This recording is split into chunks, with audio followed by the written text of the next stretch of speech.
It's a shame that my visit hasn't coincided with some sunnier weather. Sunshine obviously always makes a big difference, but there's some really good examples of mature conifers here, so I would expect juniper shieldbug to be throughout this site, especially on these conifers surrounding the Eagle Pond here.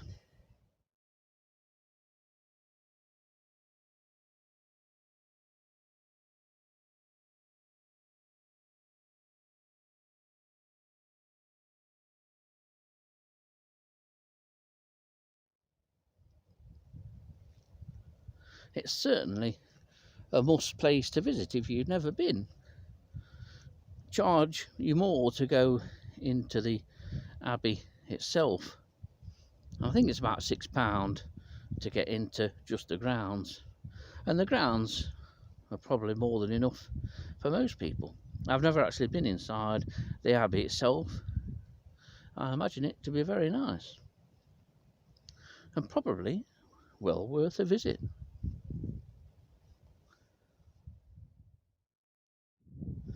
Unfortunately, here's another example of how the maintenance of the site has gone downhill.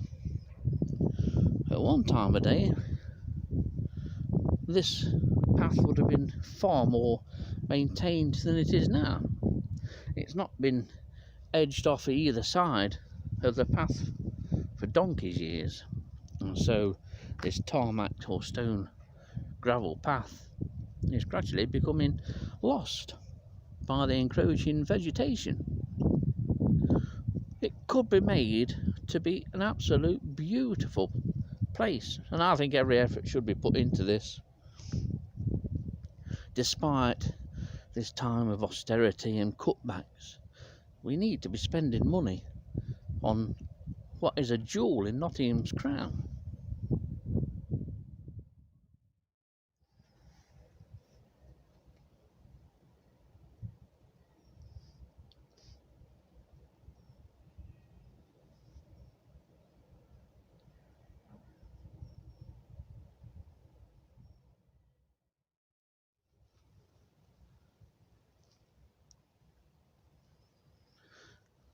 In this garden there's a number of busts to presumably well-known writers. I don't know offhand. I know that Byron is the second one along.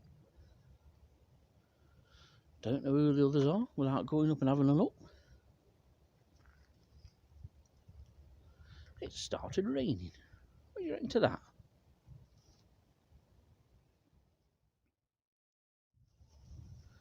This is another of the formal gardens. That's another garden that's fallen foul of the lack of maintenance. The corner beds on here, for instance, are now half the size that they were, and at one time there would have been herbaceous border along this wall. All gone.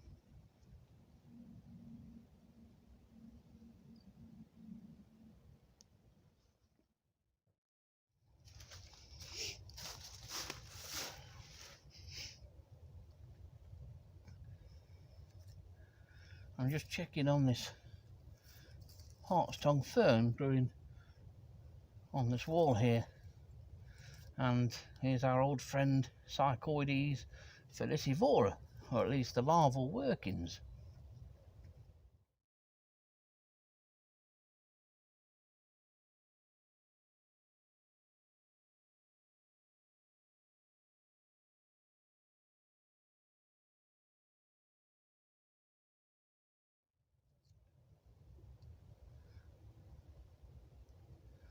And you can see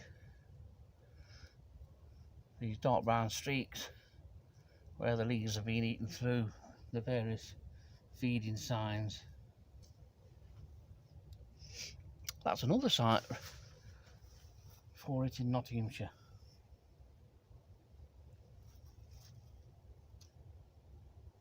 I would have thought there would have been a lot of Psychidae moths around here. No, I was wrong.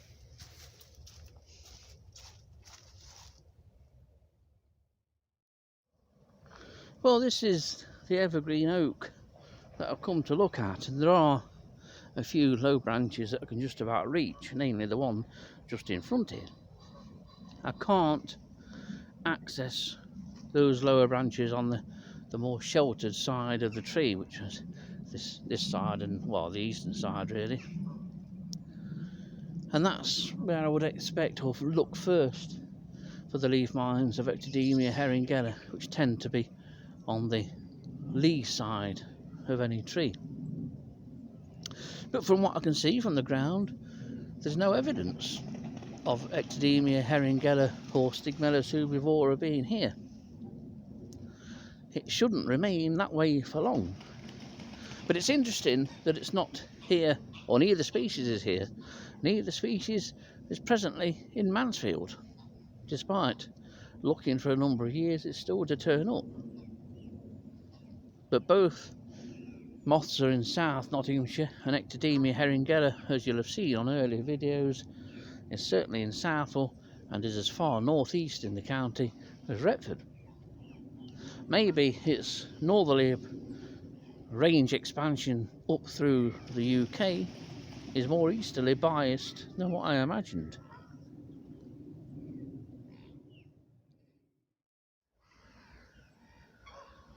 Even though this is a dull, overcast early January day, you can get some idea of the potential beauty of this place in the summer months. It just needs to be maintained that bit more.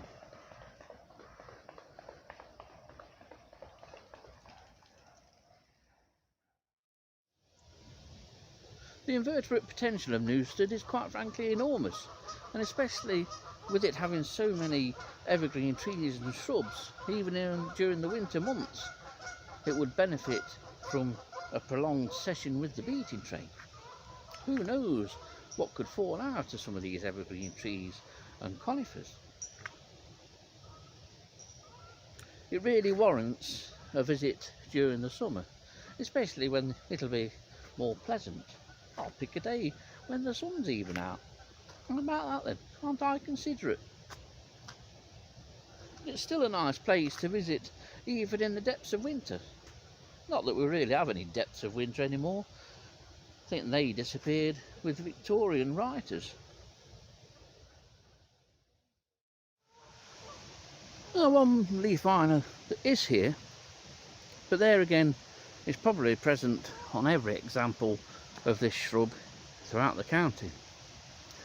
The shrub, in this case, being Pyracantha, or often called firethorn, of which there are different varieties with different coloured berries. It's typically the shrub that you see with bright orange berries growing up people's exterior walls. The rise and popularity of firethorn has led to an increase in this little leaf miner here. These are the very young and early stage leaf mines of Phalaenaricta, and in particular this is Phalaenaricta leucographella, otherwise known as the firethorn leaf miner. It has become widespread throughout Nottinghamshire, completely due to the planting of firethorn.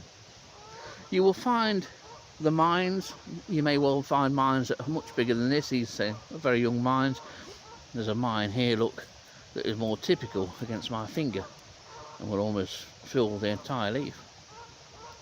And the larva remains in these larger mines throughout the winter, and in the smaller mines obviously. Common species, and it's an attractive moth, and I'll drop a photo in here so you have some kind of idea what I'm talking about.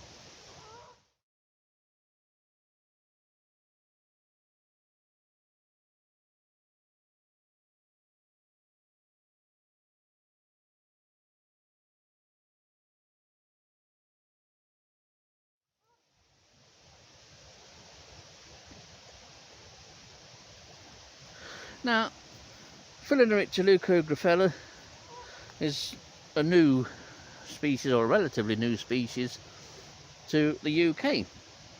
I still tend to think that the 1980s are relatively recent and not nearly 40 odd years ago. But this was a moth that appeared in the UK first time back in 1989 when it was found at Essex.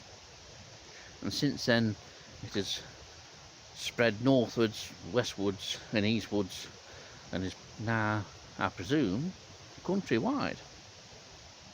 It's a lovely little moth and it's one to look out for. If you've got firethorn anywhere in your garden that's particularly growing up the walls of houses, go outside and have a look. This is a species that you can find and record now, as Pyracantha is a delightful evergreen shrub. We have so many species to be thankful for thanks to the horticultural trade. And Philonerichta leucographella is just one such species.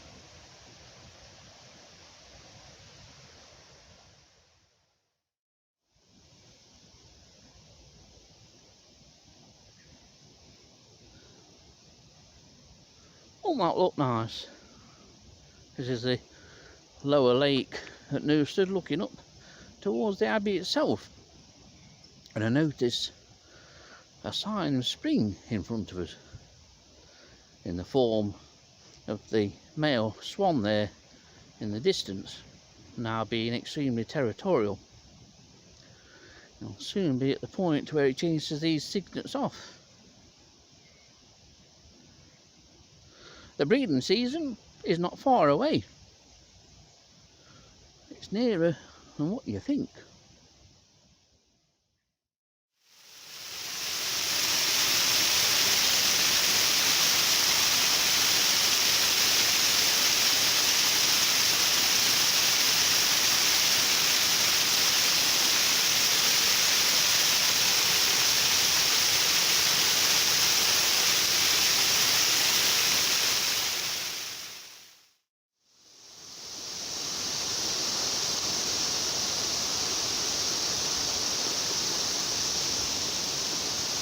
Well, I'm not going under that, despite the need for a shower.